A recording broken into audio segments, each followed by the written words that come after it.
Smoke drifts over crowded ports as dawn breaks. The air is thick with salt, sweat, and something bitter that clings to the throat. Ships sit low in the water, their hulls heavy with sealed chests. Dock workers move without questions. Ledgers close in candlelit rooms where ink dries slowly and decisions are made faster than conscience can follow. Somewhere offshore, a fleet cuts across black water, sails dark against a darker horizon. This is the image most people never see when they think of the British Empire. We are taught a cleaner story. We are taught that the empire was built on trade, industry, and discipline, on factories, ships, and the rule of law. The truth is darker and far more uncomfortable. A vast portion of imperial power was fueled not by innovation alone, but by addiction, not as a crime on the margins, but as a system at the center of global finance. This was not an accident. It was not a failure of control. It was policy. As Britain expanded across Asia, its power spread faster than its ability to pay for it. Armies had to be fed. Administrations had to be staffed. Ports had to be secured. Empires are expensive machines, and they demand constant fuel. Every empire eventually faces the same question: how you fund control, without bleeding yourself dry. Britain's answer did not come from moral philosophy or parliamentary debate. It came from arithmetic, from balance sheets that refused to balance, from trade ledgers that showed a dangerous truth. Britain was buying far more from Asia than it could sell back. Silver flowed east. Wealth drained away. Power, slowly but surely, followed. Think about that. An empire that ruled the seas could not rule its own trade balance. Tea, silk, porcelain, and spices flooded British markets. Demand at home was insatiable, but Asian markets had little interest in British manufactured goods. The result was a quiet crisis. Silver, the lifeblood of global trade, poured out of Britain and into Asia. This was not just an economic inconvenience. It was a strategic threat. Without silver, armies cannot be paid. Navies cannot be maintained. Credit collapses. Empires do not fall only to invasion. They fall when their finances fail. The solution Britain chose was as ruthless as it was effective. If Asia would not buy British goods, Britain would sell something Asia could not refuse. That product was opium, grown in controlled fields, processed under supervision, and distributed with bureaucratic precision. Opium became the lever that moved an empire. It printed silver where no legal trade could. It enforced obedience where diplomacy failed. It balanced accounts that otherwise spelled decline. This was not the work of smugglers operating in shadows. This was state power at work. Organized, taxed, regulated, profitable. Ships left Indian ports heavy with chests, each one sealed, numbered, accounted for. They returned with bullion, leverage, and silence. On paper, the system looked efficient. Revenues climbed. Budgets stabilized. Administrations expanded. In London, confidence grew. The empire appeared to have solved its greatest weakness. A commodity had been found that turned imbalance into advantage, addiction into income, human collapse into imperial stability. The suffering was distant. The profits were not. This is where the story becomes uncomfortable, because the British Empire did not merely tolerate this trade. It depended on it. Entire colonial budgets leaned on opium revenue. Without it, officials warned, governance would collapse. Soldiers would go unpaid. Infrastructure would decay. Control would weaken. The drug was no longer a product. It was a pillar. Remove it, and the structure trembled. Imagine the contradiction. An empire that preached order, restraint, and morality quietly financed itself through a substance that hollowed societies from the inside. Public speeches spoke of civilization and progress. Private ledgers recorded addiction as income. This duality was not a secret within power. It was an accepted cost. Suffering was abstract. Stability was real. And stability always won. The scale matters. This was not a side business. It was a central artery. Millions were drawn into dependency. Entire regions saw productivity collapse under the weight of addiction. Local economies warped. Social structures frayed. Resistance simmered. But as long as silver flowed back west, these consequences were treated as background noise. Externalities. Problems for another day. Think about how modern this sounds. A system that profits today while pushing the cost into the future. A balance sheet that looks strong because it ignores what cannot be easily measured. Britain's opium economy was not just about money. It was about time. It bought the empire years, even decades of dominance. But it did so by borrowing against the stability of entire societies. In the boardrooms and offices where policy was shaped, this trade was discussed in neutral language. Revenue streams, market access, trade stabilization. The human cost rarely entered the conversation directly. When it did, it was framed as unfortunate but necessary. An empire could not afford sentimentality. Power demanded sacrifice. The question was never whether opium was destructive. Everyone knew it was. The question was whether the empire could survive without it. Without this trade, Britain's global position weakens. Its currency loses ground. Its navy strains under cost. Its rivals gain space. With it, Britain maintains dominance, but at a moral price it cannot openly acknowledge. This is a trap. Once entered, there is no clean exit. Dependency runs both ways. The consumers are trapped by addiction. The empire is trapped by revenue. This is not a story about villains twirling mustaches in dark rooms. It is more unsettling than that. It is a story about rational decisions made under pressure, about systems that reward outcomes, not ethics, about how power reshapes morality until exploitation feels inevitable. When success is measured in stability and control, methods become secondary. As the chests move across the water, as silver changes hands, as ledgers are balanced, a deeper transformation takes place. The empire begins to rely on a mechanism it cannot publicly defend. Its strength is now tied to a trade it must deny, obscure, or justify through legal language. That contradiction becomes a fault line. It does not break the system immediately. It weakens it slowly. The stakes could not be higher. Britain's dominance is no longer just a matter of ships and soldiers. It is tied to the continued flow of a drug that corrodes the very regions it seeks to control. Resistance is inevitable. Backlash is certain. But for now, the numbers work. The silver arrives. The budgets balance. And as long as that remains true, the empire convinces itself that it has no choice. This is a central question that hangs over everything that follows. Did the empire rule the seas, or did opium rule the empire? Was Britain the master of the system, or did it become dependent on the very tool it used to dominate others? In the quiet moments, when the ledgers are closed and the ships disappear into the horizon, that question lingers, unanswered, dangerous, and waiting. To understand how the system took hold, you have to see the world as Britain saw it at the height of its confidence. From the outside, the empire looked unstoppable. Smoke poured from factory chimneys. Shipyards hammered day and night. Warehouses along the Thames overflowed with goods pulled from every corner of the globe. The Navy ruled the sea lanes, not just with force, but with routine. Schedules were kept. Convoys moved on time. Insurance markets trusted British hulls more than any others. The currency carried weight far beyond the island itself. To many observers, this looked like the natural order of the world. Britain did not just trade. It set the rules of trade. But power built on appearances can hide dangerous weaknesses. Beneath the confidence sat a fragile equation that worried imperial planners more than foreign armies ever did. Britain consumed Asia's goods at a staggering rate. Tea was no longer a luxury. It was a daily ritual. Silk and porcelain signaled status and refinement. Demand exploded. Yet Asian markets had little need for British products. Textiles, tools, and metal goods struggled to compete with local production. The result was a persistent trade imbalance. Britain paid in silver. Year after year, ship after ship, bullion flowed eastward. On paper, this was commerce. In reality, it was a slow financial bleed. Empires can tolerate many things. They cannot tolerate sustained outflows of money. Silver was not just currency. It was credibility. It paid soldiers. It serviced debt. It backed confidence in institutions. When silver drains away, everything else follows. Credit tightens. Costs rise. Rivals sense weakness. British officials understood this clearly. Reports warned that continued imbalance threatened long-term stability. The empire could win battles and still lose power if its finances failed. The search for a solution was relentless. It had to be a product Asia would buy in massive quantities. It had to generate silver quickly. And it had to be scalable under imperial control. The answer did not come from innovation in factories or diplomacy at ports. It came from land Britain already controlled. In India, opium cultivation was easy to expand and simple to regulate. Fields could be supervised. Production standardized. Distribution managed. This was not a gamble. It was a calculated pivot. What followed looked less like criminal trafficking and more like industrial planning. Opium was measured, graded, packaged, and auctioned with bureaucratic precision. Warehouses rose near rivers to speed transport. Paperwork tracked each chest from field to ship. Taxes were assessed. Revenues recorded. Colonial administrations began to rely on this income not as a supplement, but as a foundation. On balance sheets, the numbers were persuasive. Predictable revenue streams stabilized budgets that had been under strain. Officials spoke of fiscal responsibility and sound management. From London's perspective, the transformation was remarkable. The silver drain slowed, then reversed.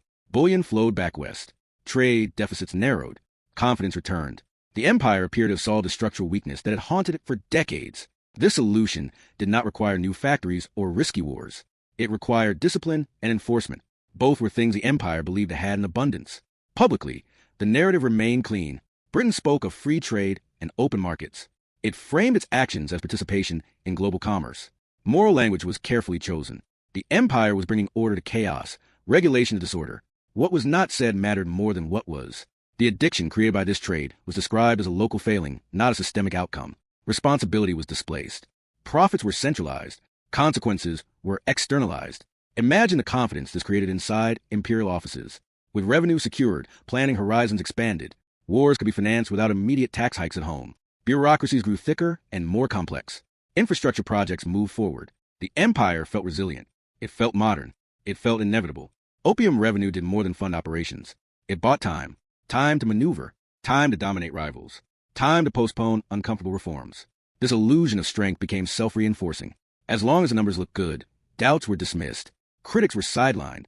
Moral objections were reframed as impractical. The system appeared rational because it worked. It delivered exactly what the empire needed at the moment it needed it. That success made it harder to question. Each year's stability strengthened the belief that the empire had mastered global economics. But illusions have a cost. The same system that stabilized imperial finances distorted local economies. Regions dependent on opium production shifted land away from food crops. Communities fractured under the weight of addiction. Productivity declined even as revenue increased. These effects were visible on the ground, but they traveled slowly up the administrative chain. By the time they reached policymakers, they were softened by distance and paperwork. Numbers traveled faster than suffering. Think about the psychological distance involved. Decisions made in quiet rooms shaped lives thousands of miles away. The empire did not see faces. It saw columns of figures. Revenue in, expenditure out, balance achieved. This abstraction allowed the system to persist. It allowed officials to believe they were managing an economy, not dismantling societies. The illusion also extended control. Britain believed that because it administered the trade, it controlled the consequences. Laws could be adjusted. Enforcement increased. Markets shaped. This confidence masked a deeper truth. Addiction does not obey administrative boundaries. It spreads unpredictably. It weakens institutions from within. The more the empire relied on opium revenue, the more it exposed itself to instability beyond its reach. Yet for a long time, the signs were ignored. The empire had momentum. Success breeds complacency. As long as silver flowed and budgets balanced, the system was defended. Opium was framed as a necessary evil, a temporary measure that would one day be replaced. That day was always in the future. For now, the empire needed results. This is how the illusion of strength hardens into doctrine. A solution born of necessity becomes policy. Policy becomes identity. The empire begins to see its financial health as inseparable from the trade it once justified reluctantly. Alternatives feel risky. Reform feels destabilizing. Dependency deepens quietly. From the outside, Britain still looked dominant. Ships still ruled the seas. Factories still roared. Currency still commanded trust. But beneath that surface, the empire had tied its stability to a system that required constant expansion and enforcement. The moment the flow slowed, cracks would appear. For now, those cracks were hidden behind impressive numbers and confident rhetoric. This is a dangerous phase in any system built on exploitation. When it works best, it becomes hardest to escape. The illusion of strength convinces those in power that they have found a permanent answer to temporary problems. They mistake momentum for inevitability. And by the time the cost can no longer be ignored, the system is too large to dismantle cleanly. As the empire moved deeper into this arrangement, it celebrated its own efficiency. It believed it had outsmarted history. It believed it had turned a weakness into a weapon. But history has a way of demanding payment later. And the bill, when it comes, is never limited to balance sheets. For now, though, the empire stands tall. Revenues flow. Confidence holds. The illusion remains intact. And in that illusion, Britain mistakes survival for success, unaware that the very mechanism propping it up is quietly reshaping the future it cannot yet see. Every system built on coercion carries cracks, even when it looks strongest. The opium economy was no exception. Its core mechanism was brutally simple. Opium forced open markets that resisted British goods. Where demand did not exist naturally, dependency created it. Silver flowed back west in massive quantities, stabilizing imperial finances while draining local economies of both money and strength. In the short term, the gains were undeniable. Revenues rose. Trade deficits shrank. Budgets balanced. On paper, the empire looked healthier than ever. But beneath the surface, a slow corrosion was underway. Societies weakened by addiction do not collapse overnight. They fray. Productivity declines quietly. Families break under financial strain. Informal economies expand as trust erodes. These changes are difficult to quantify, and so they're easy to ignore. For imperial planners focused on revenue, the system still worked. But the cost was accumulating in places that balance sheets could not easily capture. The more opium spread, the more fragile local economies became. And fragile societies do not remain passive for long. Resistance did not begin as open rebellion. It began as friction. Smuggling increased as demand grew beyond official channels. Corruption spread as local officials struggled to manage the consequences. Enforcement became harder, not easier. Each new restriction created new incentives to bypass it. What had once been a controlled flow turned into a contested space. The empire responded the way empires always do, with more rules, more ships, more force. Every intervention raised costs. Trade disputes hardened into confrontations. Markets that were meant to stay open resisted being shaped indefinitely. Each clash required resources to suppress. Ships had to be diverted. Troops deployed. Administrators expanded. The very trade that once stabilized imperial finances now demanded constant protection. Revenue still flowed, but expenses rose alongside it. The margin narrowed. Control became expensive. This is a turning point that rarely appears in triumphal histories. The moment when profit gives way to maintenance. When growth is replaced by defense. The empire was no longer simply trading. It was policing an economy built on dependency that required visibility, presence, and force. All three drained resources and attention. The opium system had moved from asset to obligation. Think about the contradiction. Britain claimed moral authority and legal order, yet relied on a trade that required coercion to survive. The more it enforced the system, the more it exposed its hypocrisy. Moral outrage grew at home and abroad. Critics questioned whether imperial prosperity justified the damage inflicted elsewhere. These voices were often dismissed as naive, but they grew louder as costs mounted. Legitimacy began to erode. Rival powers watched closely. They did not need to challenge Britain directly. They only needed to wait. They saw an empire tying stability to a trade that generated resistance and resentment wherever it went. They learned that financial leverage could be as destabilizing as military defeat. Britain's methods became a case study in how economic tools could undermine long-term control. Inside the imperial system, warning signs multiplied. Administrators reported rising unrest. Enforcement budgets swelled. The flow of silver became less predictable. The system still functioned, but it required constant pressure to do so. Like a machine running beyond its safe limits, it produced output at the cost of accelerated wear. Opium had become more than an income stream. It was now a liability that shaped policy choices. Decisions were no longer about whether the trade was justified. They were about how to manage its consequences without losing revenue. That distinction mattered. It marked a shift from strategy to containment. The empire was reacting rather than directing. Local economies, drained of silver and stability, pushed back in subtle and overt ways. Markets distorted by addiction could not support long-term growth. Infrastructure decayed. Social trust weakened. These effects fed instability, which in turn demanded more imperial intervention. A feedback loop formed. Each attempt to secure revenue increased resistance, which increased costs, which increased reliance on the very trade causing the problem. Think about how fragile this makes power. On the surface, Britain still commanded ships and markets. Beneath that surface, its authority depended on managing a crisis of its own creation. The empire could not simply stop. Withdrawal meant financial shock. Continuation meant escalating conflict. There was no clean exit. The ledgers still showed profit. That was the most dangerous part. Numbers lag reality. By the time financial indicators reflected deeper decay, the damage was already done. Officials continued to point to revenue as proof of success.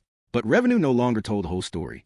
It masked rising enforcement costs, growing resentment, and diminishing legitimacy. This is how systems collapse slowly. Not through a single failure, but through accumulated contradictions. The opium economy delivered leverage, but it also multiplied exposure.